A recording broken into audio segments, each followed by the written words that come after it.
Hey, in this video, we are going to be talking about creating a space and being intentional with community in our life groups and having deep times of prayer.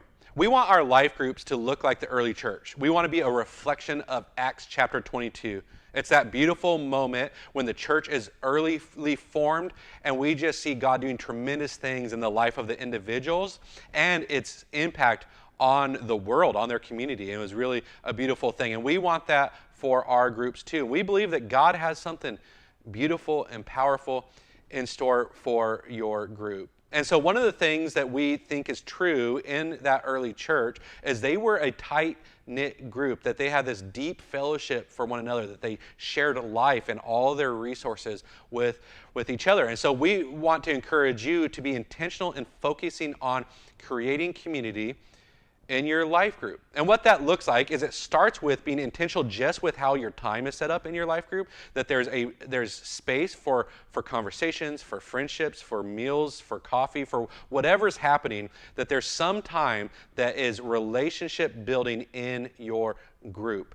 Also, you can do that through your conversations in your study time, that you can create community by being intentional on how you ask questions and also by being transparent with your own life. Because at some point, we want our relationships to move past these superficial levels to something deeper. And that largely can happen by being transparent and vulnerable about who we are. The second part of building that community piece is we want you to have a team approach to your life group. Don't go alone. It's not you serving everybody. It's everybody participating in the whole of the group together. So help people have a role in your group. That might mean that somebody is a co-host with you, or maybe somebody opens up their home.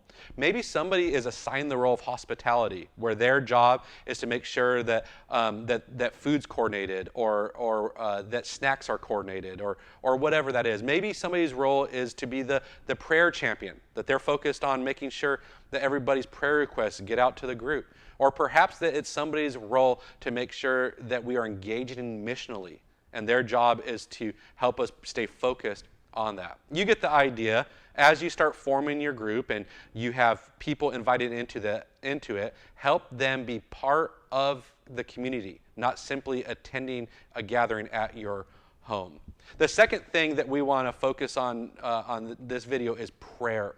In your group, we want to have intentional, deep, meaningful times of prayer, not simply a 30-second conclusion whenever we're wrapping things up. And so think about what that's going to look like for your group. In our group, one of the things that we have found, maybe this isn't how you do it, but it's the way we do it, is we subgroup at the end of our study time, and we pray and smaller groups. So there might only be 2 or 3 guys, or 2 or 3 ladies, or a couples praying together. And what we've found is it allows us to spend more time praying for each other, and that we actually have more deeper prayer requests whenever it's just a few of us together. However you structure your group, make sure that you are coming before the Lord together, and that prayer is an important part of your group time together.